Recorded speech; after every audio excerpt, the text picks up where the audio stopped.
ഈശോമിശിഹായിൽ പ്രിയപ്പെട്ടവരെ, ഇന്ന് നമ്മൾ മൂന്നാമത്തെ സങ്കീർത്തനമാണ് നമ്മൾ ധ്യാനിക്കുകയും പഠിക്കുകയും ചെയ്യുന്നത്.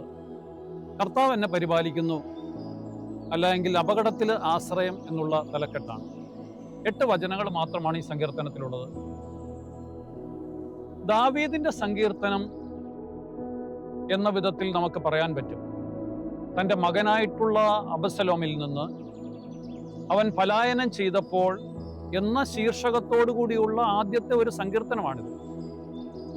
2 ശമൂവേൽ 15:19 ഒരു വ്യക്തിയുടെ പാപത്തിൻ്റെയും പ്രത്യാശയുടെയും ലക്ഷണങ്ങൾ ഇതിനകത്ത് കാണുന്നുണ്ട്. ദൈവവുമായിട്ടുള്ള വ്യക്തിപരമായിട്ടുള്ള ബന്ധത്തിലൂടെ മാത്രമേ ഒരു മനുഷ്യന് രക്ഷ ലഭിക്കുകയുള്ളൂ, ദൈവത്തിന് മാത്രമേ രക്ഷിക്കാനാവൂ എന്നുള്ള പ്രഖ്യാപനവും ഈ സങ്കീർത്തനത്തിൽ നിറഞ്ഞു നിൽക്കുകയാണ്. ദൈവത്തെ വിളിച്ചാൽ അവിടുന്ന് വിശുദ്ധ മലയിൽ നിന്ന് ഉത്തരമരുളും.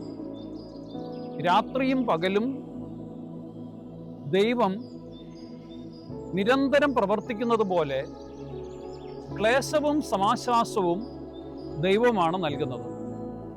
ദൈവമാണ് നമ്മുടെ പരിചയം, മഹത്വവും. മനുഷ്യജീവിതത്തിൽ ക്ലേശങ്ങളുടെ രാത്രി ഉണ്ടാവും, ദൈവാനുഗ്രഹങ്ങളുടെ പ്രഭാതങ്ങൾ കാണാൻ പറ്റും. എന്നാൽ ക്ലേശങ്ങളുടെ രാത്രിയിൽ ദൈവം നമുക്ക് പരിചയമായിട്ടുണ്ട് എന്ന് നമ്മൾ മറക്കരുത്. ദൈവം നിരന്തരം രാത്രിയും പകലും നമ്മളെ സംരക്ഷിക്കുന്നുണ്ട്. നമുക്കിങ്ങനെ പ്രാർത്ഥിക്കാം: പിതാവും പുത്രനും പരിശുദ്ധാത്മാവുമായ സർവശക്തനായ ദൈവമേ, ക്ലേശങ്ങളിലും നിന്റെ വാഗ്ദാനങ്ങളിൽ ആശ്രയിക്കുവാനായിട്ട് ശക്തി തരണമേ.